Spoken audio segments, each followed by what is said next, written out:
Nesse momento acho que é mais fácil ficar ali atrás tocando do que estar aqui falando, né? Vamos lá. Numa das nossas tempos de reunião ali, comunhão com o pastor Fábio, a gente conversando sobre a graça, né? Um dos assuntos que a gente mais conversa ultimamente, é o que permeia todas as nossas conversas. A gente comentando sobre o tempo que a gente vivia no entendimento de religiosidade, como foi essa transição para começar a entender a graça. E nesse tempo eu contei um pouco da minha trajetória de vida, e ele falou assim, conta teu testemunho para a igreja. Então hoje eu estou aqui. Eu sou cristã de bebezinha, né? Meus pais já eram cristãos antes de eu nascer, então eu nasci já num lar com princípios cristãos, né? O pai do meu pai é pastor, a minha mãe tem um irmão que é pastor, então eu vivi sempre cercada de pessoas com princípios bíblicos, com princípios cristãos. Então eu já nasci com o entendimento de que Deus existe, que Ele me ama e que a gente busca viver sempre com Deus e ir na igreja. E esse era o princípio em que eu cresci, em que eu fui educada, né? Ir à igreja, buscar a Deus, ler a Bíblia, orar. Foi isso que eu fui crescendo e eu fui me desenvolvendo. Meu primeiro contato com Deus, assim, onde eu falei, não, eu decido seguir a Deus, foi com 5 anos, numa escola dominical, escola bíblica dominical, né? No culto das crianças, onde vocês deixam seus filhos lá todo domingo. Foi ali que foi o primeiro momento assim que eu falei, não, eu quero seguir a Cristo. Eu lembro que foi cantada uma musiquinha, Soldado de Cristo eu sou. E aí perguntaram quem queria aceitar Jesus, e eu falei, eu quero. Então foi com 5 anos assim que eu, pela primeira vez, falei assim, não, eu quero seguir Jesus. E com 14 anos eu renovei essa minha decisão por Jesus, né? De forma um pouco mais madura, né? Eu falei assim, eu não quero viver a fé dos meus pais, ou então eu não quero ir à igreja porque os meus pais dizem que tem que ir. Não, eu quero ir à igreja porque eu quero buscar Deus na igreja. Né? Eu comecei a falar assim, eu me comprometi, na verdade. Falei, não, eu quero conhecer Jesus, eu quero seguir Jesus. Então eu me comprometi ali, eu falei, não, essa é a vida que eu escolhi. Eu não quero viver uma vida no mundo, eu não quero viver uma vida de prazeres do mundo, eu quero viver uma vida com Deus. E daí foi nesse tempo, né, até com 14 anos, então eu já tinha mais maturidade também.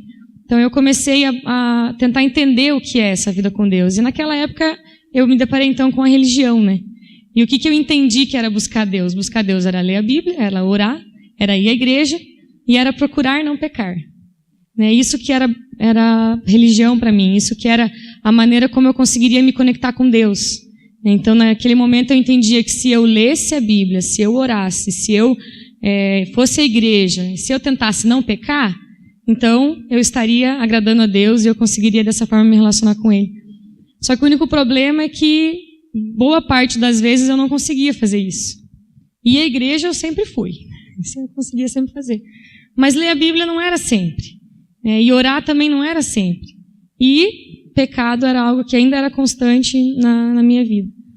Então, eu vivia numa bola de culpa, porque aquilo que eu achava que eu tinha que fazer para agradar a Deus e para me relacionar com Deus, eu não conseguia fazer.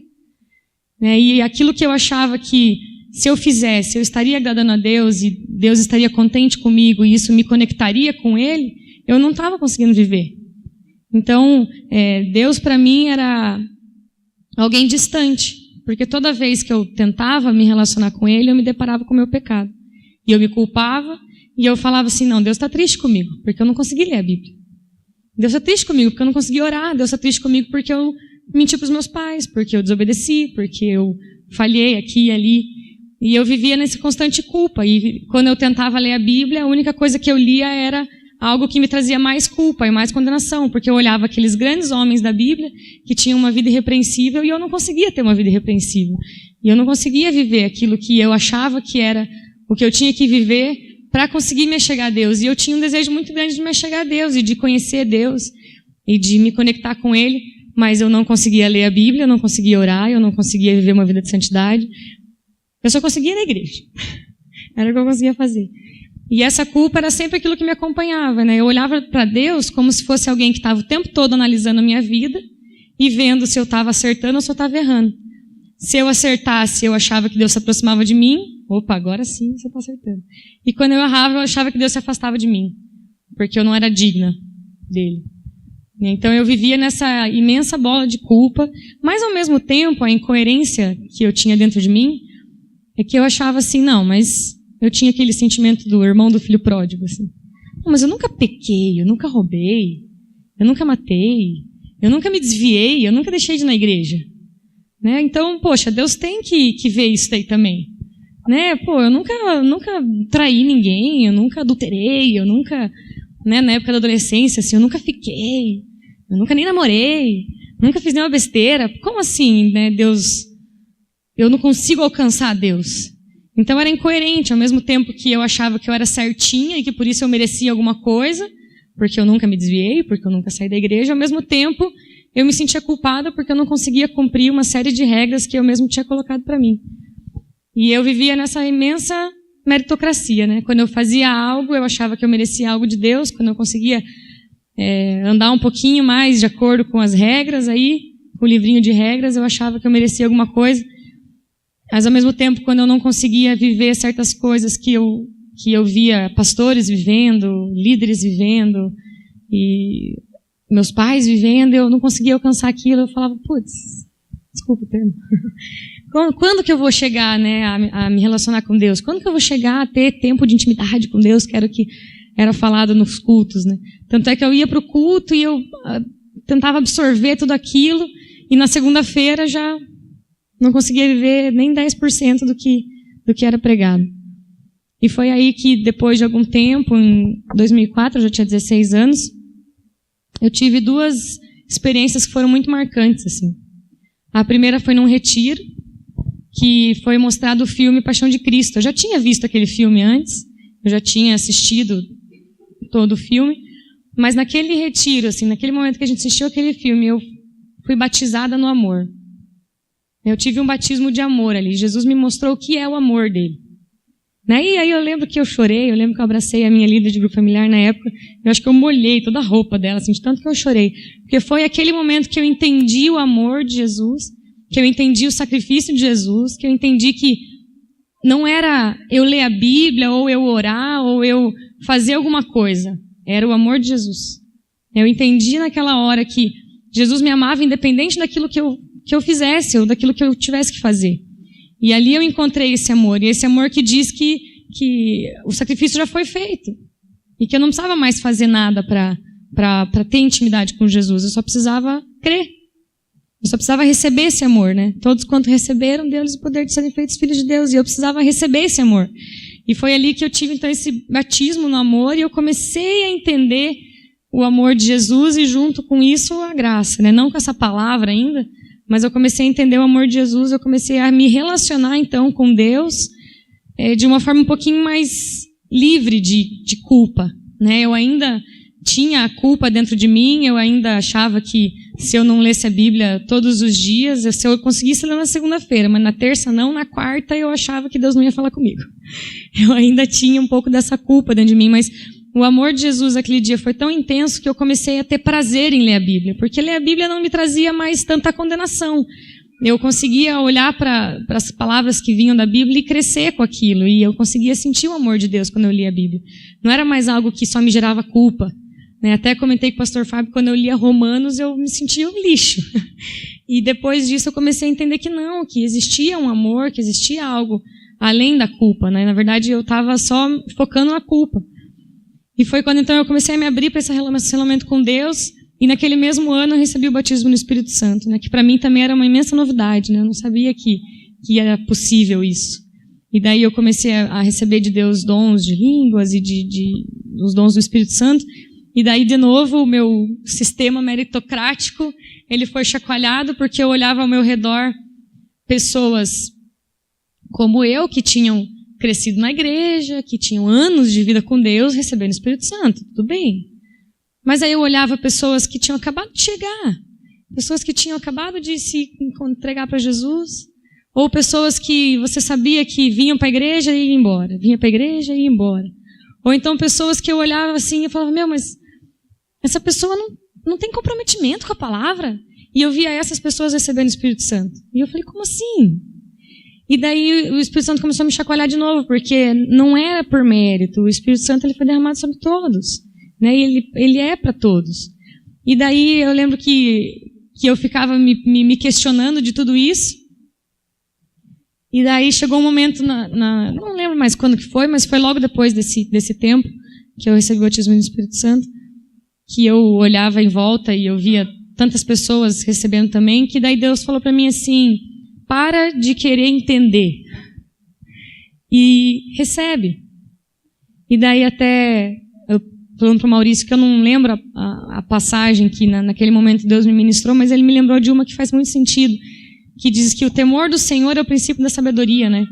E foi isso que Deus me ministrou aquele dia. O temor vem antes da sabedoria, vem antes do saber. E eu estava tentando entender, eu estava tentando saber.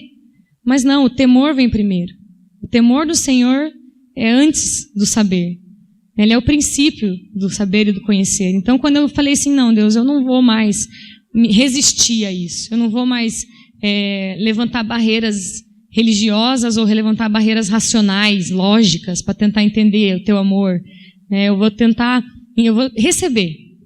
Até quando eu via esse tipo de situação, às vezes eu via pessoas sendo curadas que não queriam nem saber de Jesus. Eu falava, não, eu não vou tentar entender. É o temor do Senhor, eu vejo que isso é de Deus e eu vou receber. E daí foi que eu comecei a me entregar para conhecer a Deus e conhecer quem é Jesus e a graça. Até não era com esse termo que era se falado, mas isso tudo começou lá em 2005, 2006. Então são 10 anos que eu estou me abrindo para entender a graça. E cada vez que Deus vem com uma coisa nova, dá aquela chacoalhada. Quando eu tinha dúvida, eu ia para a presença de Deus, eu ia para alguém da liderança, a gente tentava entender junto. A gente teve muitos momentos de ministração, mas são mais de 10 anos tentando entender. E eu vejo hoje como Deus tem sido gracioso conosco, que está trazendo esse impacto de revelação da graça. Porque é uma coisa que a gente foi tendo contato aos pouquinhos. E hoje a gente está sendo mergulhado no entendimento da graça. E algo que ficou muito marcante para mim, que à medida que eu fui entendendo a graça, à medida que eu fui entendendo esse amor, o que mais me despertou dentro de mim é que eu não queria mais viver para mim. Porque quando você começa a entender o amor de Jesus, quando eu, pelo menos, comecei a entender a graça, a minha vida parou de ser mais voltada para mim. Sabe? O egoísmo começou a dar lugar para o amor pelas pessoas.